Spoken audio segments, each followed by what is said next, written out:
شہروں کو دیکھ لیا. آپ نے یہ نہیں کہا کہ میں نے زمین کے شہروں کو دیکھ لیا. آپ نے یہ بھی نہیں کہا کہ میں نے آسمان کے شہروں کو دیکھ لیا. غوث اعظم فرماتے ہیں میں نے اللہ کے شہروں کو دیکھ لیا. زمین کے شہر صرف زمین تک رہ جاتے ہیں, آسمان تک رہ جاتے ہیں. غوث اعظم فرماتے ہیں میں نے اللہ کے شہروں کو دیکھ لیا. پتہ یہ لگا کہ دنیا بھی اللہ کا شہر ہے, آسمان بھی اللہ کا شہر ہے, عالم ملکوت بھی اللہ کا شہر ہے, عالم جبروت بھی اللہ کا شہر ہے, عالم ارواح بھی اللہ کا شہر ہے, عالم برزخ یہ بھی اللہ کا شہر ہے. چاند ہے, ستارے ہیں, سورج ہے, کہکشاں ہے, یہ سب کے سب بلاد اللہ ہے, اللہ کا شہر ہے. پتہ نہیں لگا. غوث اعظم فرماتے ہیں اللہ کی ساری مخلوق کو, ساری کائنات کو میں اپنی نظروں سے دیکھ.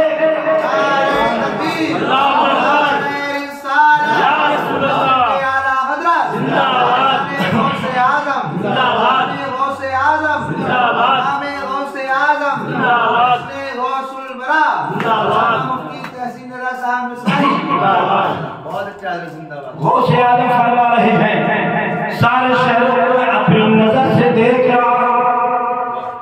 اب جو عاشق رسول ہے وہ تو مان جائے گا, سمجھ لے گا اللہ جسے چاہے پاور عطا کر دے, اللہ جسے چاہے طاقت عطا کر دے. لیکن جو گستاخ رسول ہوگا, جو گستاخ اولیاء ہوگا, وہ کہے گا یہ کیسے کہہ دیا, یہ تو اللہ کی شان ہے, ایک بڑی ایسا کیسے کر سکتا ہے. وہ اس کی بات کو اٹھا ہوا ہے, اس کو سمجھایا جائے ہاں یہ اللہ کی شان تو ہے, لیکن پروردگار عالم کا جو علم ہے اس کی کوئی انتہا نہیں ہے. غوث کے علم کی ایک حد ہے, اللہ کا علم اپنا ہے, غوث کا علم اللہ کا دیا ہوا ہے. بہت سارے فرق ہیں اللہ و رسول کے علم میں یا اللہ اور کسی ولی کے علم میں. ان سارے فرق کے باوجود یہ نہیں کہا جا سکتا کہ اللہ کے جیسا مان لیا ہے, ورنہ تو پروردگار عالم نے انسان کے لیے بھی ارشاد فرمایا کہ ہم نے انسان کو سمیع و بصیر بنایا. اللہ نے اپنے لیے فرمایا کہ وہ سمیع و بصیر ہے. ایک ہی لفظ ہے, اللہ نے اپنے لیے فرمایا کہ وہ سمیع ہے یعنی سننے والا ہے, بصیر ہے اور دیکھنے والا ہے. پروردگار عالم دیکھنے والا ہے. رب کبیر نے اپنے بندے کے لیے فرمایا کہ میرے بندے سمیع ہیں, میرے بندے دیکھنے والے ہیں, میرے بندے بصیر ہیں, میرے بندے دیکھنے والے ہیں, سننے والے ہیں. اب غور کریں لفظ ایک ہے, اللہ نے اپنے لیے بیان فرمایا, بندے کے لیے بیان فرمایا. اس کا مطلب یہ نہیں ہے کہ اللہ نے بندے کو معاذ اللہ اپنے برابر کر لیا, بلکہ مطلب یہ ہے اللہ سمیع ہے, سننے والا ہے. اپنی طاقت کی بنیاد پر, اپنی ذات کی بنیاد پر بندہ سننے والا ہے, اللہ کی طاقت دے. اور دوسرا مطلب یہ ہے اللہ سننے والا ہے بغیر کان, اللہ دیکھنے والا ہے بغیر آنکھ. اللہ کے کان نہیں, اس کے آنکھ نہیں, اس کے ہاتھ نہیں, اس کے پیر نہیں, وہ جسمانیات سے پاک ہے.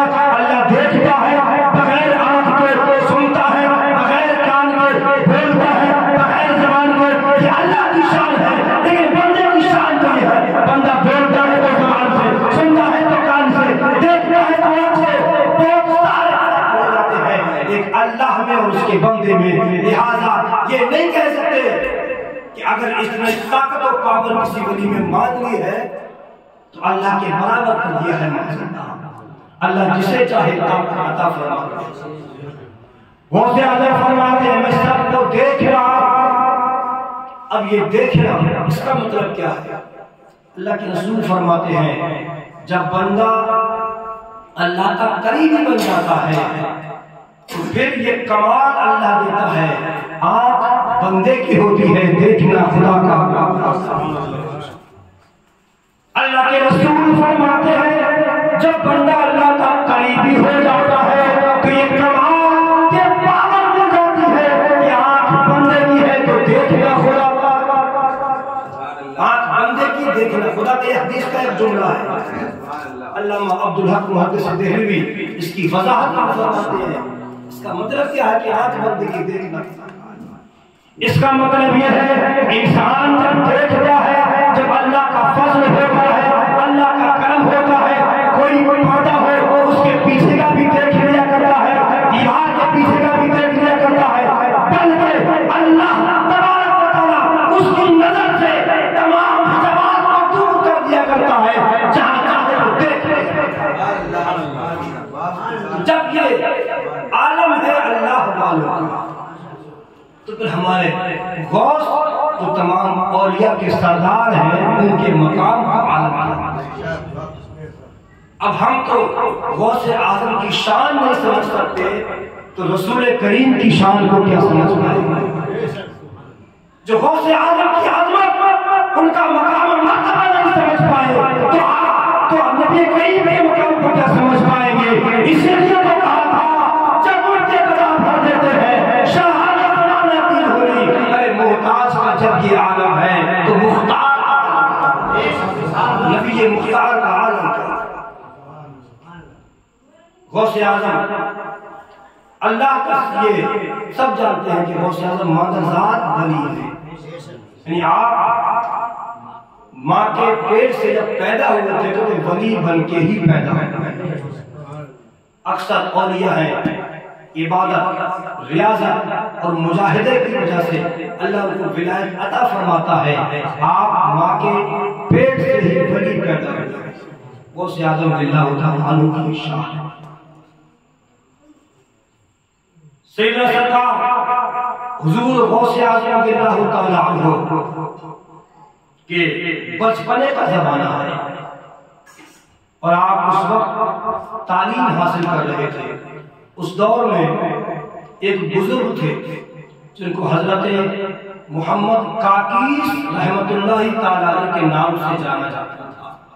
یہ اس زمانے کے بڑے بزرگ تھے اور آپ کی محفلیں لگا کرتی تھیں، واعظ و نصیحت ہوا کرتے تھے ان کی محفلوں میں. غوث اعظم اس وقت کسی مدرسے میں پڑھائی کر رہے تھے.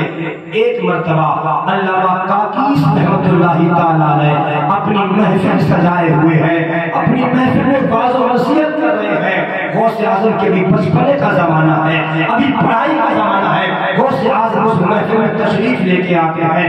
حضرت کاکیس فرماتے ہیں اس بچے کو باہر نکالیں گے. بچے کو باہر نکال دیا جاتا ہے. کوئی اور نہیں، وہ بچہ غوث اعظم ہے. بچے کو باہر نکال دیا جاتا ہے.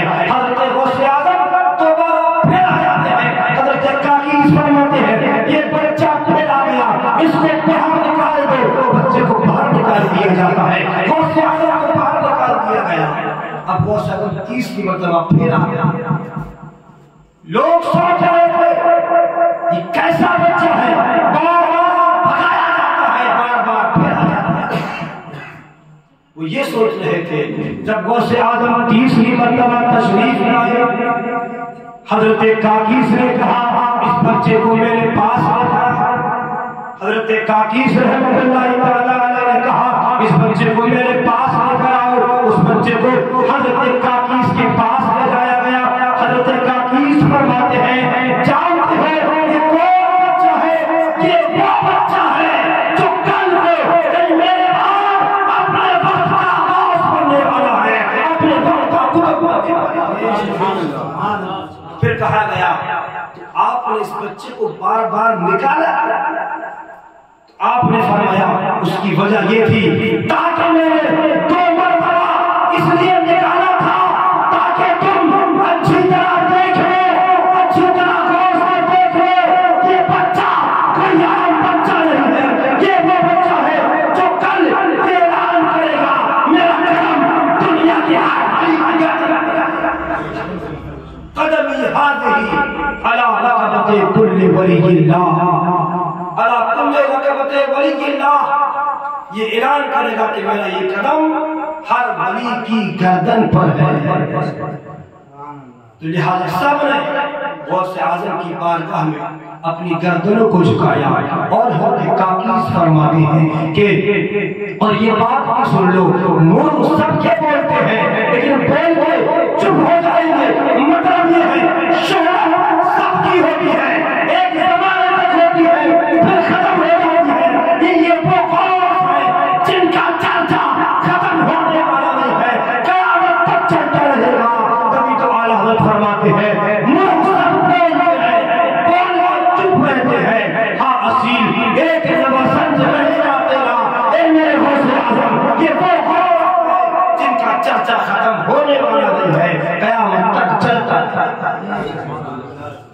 حضرت غوث اعظم کو تقریباً 1000 سال 470 ہجری میں غوث اعظم پیدا ہوئے ہیں اور اب 1445 ہجری چل رہی ہے، تقریباً 1000 سال ہو چکے ہیں۔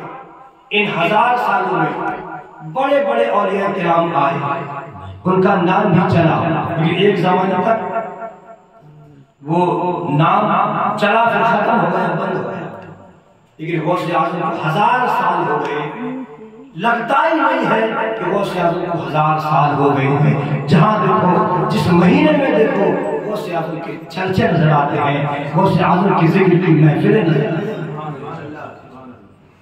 اور ظاہر سی بات ہے، اللہ کے رسول جناب محمد رسول اللہ ارشاد فرماتے ہیں، من تواضع للہ فقد رفعہ اللہ، جو اللہ کے لیے جھک جاتا ہے تو اللہ تبارک و تعالی ساری کائنات کو اس کا فرما بردار بنا ہے۔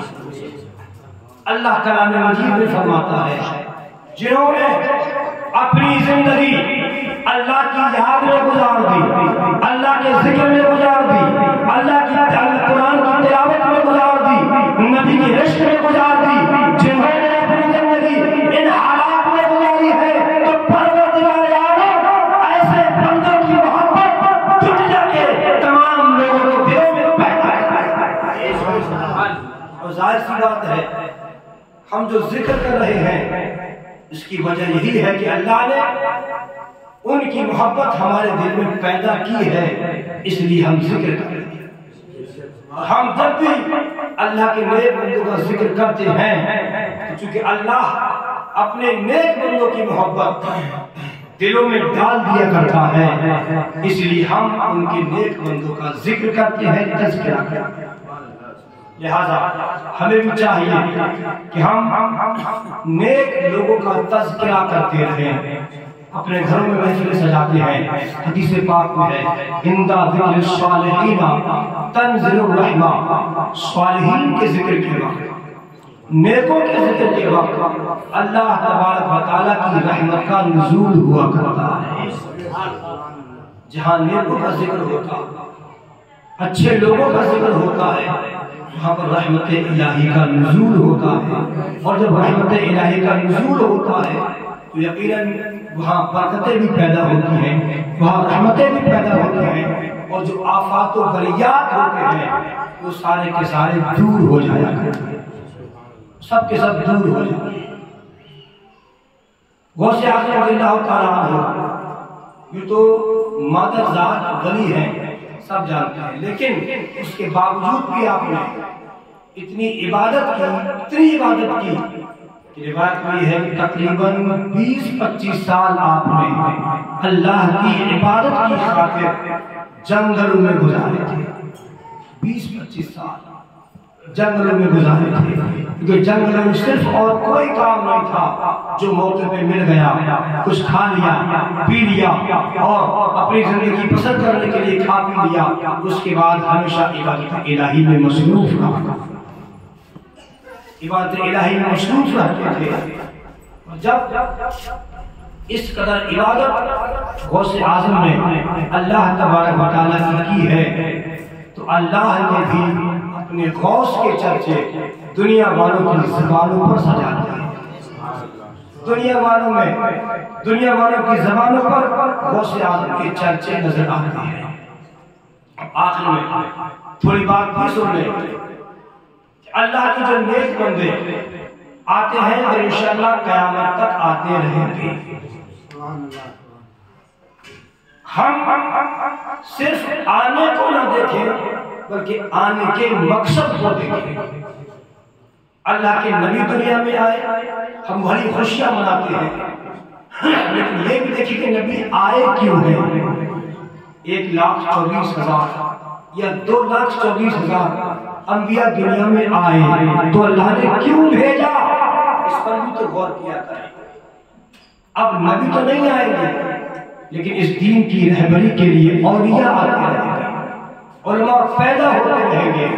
پروردگار عالم اگر اولیاء کو بھی بھیجے گا، علماء کو بھی بھیجے گا، تو اس میں حکمت و مصلحت کیا ہے، مقصد کیا ہے؟ مقصد صرف یہ ہے کہ لوگوں کو دنیا داری سے ہٹا کر شریعت مصطفیٰ کی طرف لے جائے. یہ مقصد ہے ہر نبی کا، ہر ولی کا، ہر عالم کا، ہر مسجد کے امام کا، کہ انسان دنیا داری سے بچے اور اللہ کے ذکر کی طرف رغبت کرے. یہ مقصد ہوا کرتا ہے. اور ہم جب نیک عمل کریں گے تو انشاءاللہ نیک عمل کی برکت سے نیک عمل میں یہ طاقت ہوتی ہے کہ وہ نیک عمل ہمارے برے حادثے کو مٹا دیا کرتے ہیں. وہ نیک عمل ہماری بری موت کو مٹا دیا کرتے ہیں. اگر انسان کی زندگی میں کوئی حادثہ آنے والا ہے وہ نیک عمل اس حادثے کو مٹا دیا کرتا ہے. آقا کریم ارشاد فرماتے ہیں کہ 3 لوگ سفر میں جا رہے تھے. راستے میں آندھی طوفان آ گیا، بارش آ گئی، ہوا بڑی تیز تھی.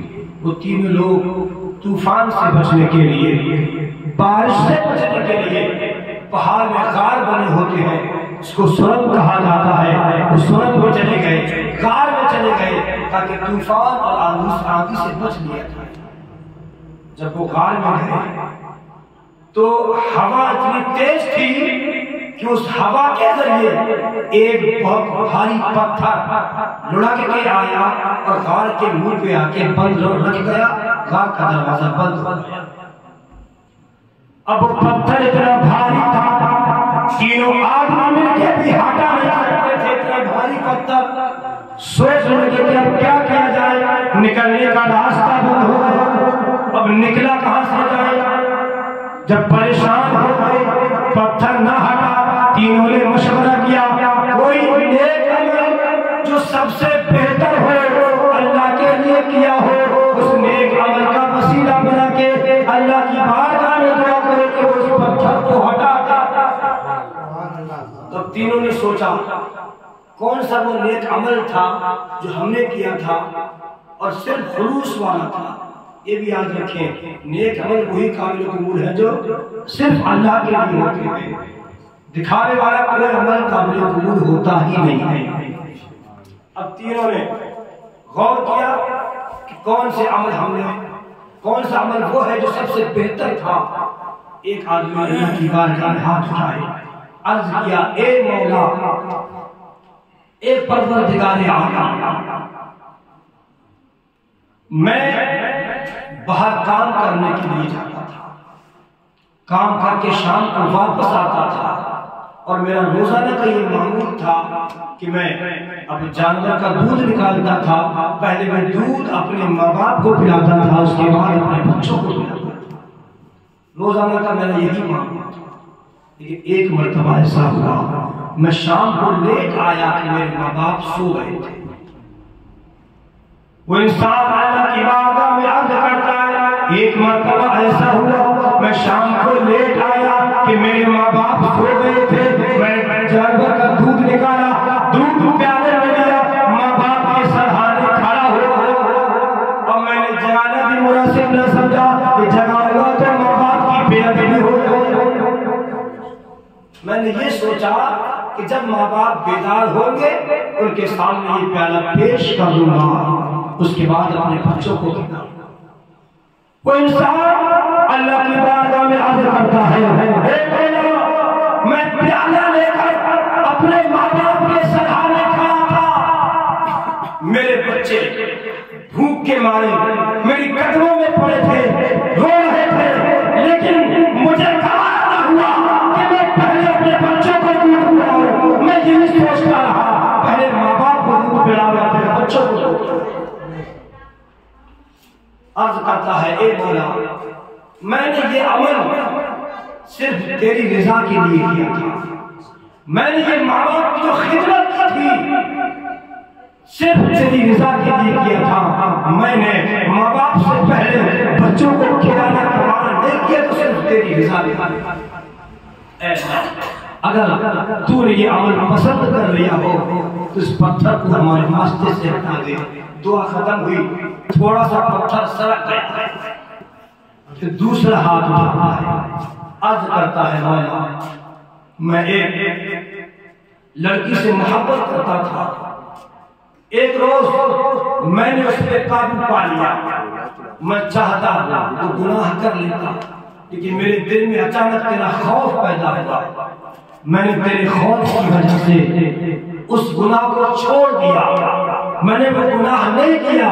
اے مولا، اگر میں چاہتا تو گناہ کر لیتا، لیکن میں نے صرف تیرے ڈر کی بنیاد پر، تیرے خوف کی بنیاد پر یہ گناہ چھوڑ دیا ہے. اے مولا، اگر میرا یہ عمل تجھے پسند آیا ہو تو اس پتھر کو ہٹا دے. دعا ختم ہوئی ہے کہ وہ پتھر تھوڑا سا ہٹا. ابھی نکلنے کی جگہ نہیں ہو پائی ہے. تیسرا انسان ہاتھ اللہ کی بارگاہ میں اٹھاتا ہے، عرض کرتا ہے مولا میرے پاس ایک انسان کام کرتا تھا اور اس کام کی وہ مزدوری لیا کرتا تھا. ایک مرتبہ ایسا ہوا کہ وہ کام سے چلا گیا اور اس کی مزدوری میرے پاس رہ گئی. وہ چلا گیا کام چھوڑ کر، مزدوری میرے پاس رہ گئی. اے مولا، اس کے پیسوں کو میں نے الگ کیا اور اس کے پیسوں سے میں نے کاروبار کیا اور وہ کاروبار اتنا بڑھ گیا. کچھ دنوں کے بعد جب وہ آدمی واپس آیا اور کہتا ہے اپنے مالک سے، اس کے یہاں کام کرتا تھا، کہ میرا جو پیسہ رہے گا اس کو واپس کرو. وہ انسان کہتا ہے یہ جو جانور بندے ہیں یہ سب تیرے ہیں، سب لے جائیں. وہ سوچ تعجب میں پڑ گیا کہ مجھ سے مذاق کر رہا ہے، مذاق کر رہا مجھ سے. میرے تو تھوڑے سے پیسے تھے، یہ جانور میرے کہاں سے آ گئے؟ کہا یہ مذاق نہیں ہے، یہ جانور تیرے ہی ہے. میں نے تیرے پیسوں کو کھایا نہیں تھا، بلکہ تیرے پیسوں کو بڑھایا ہے.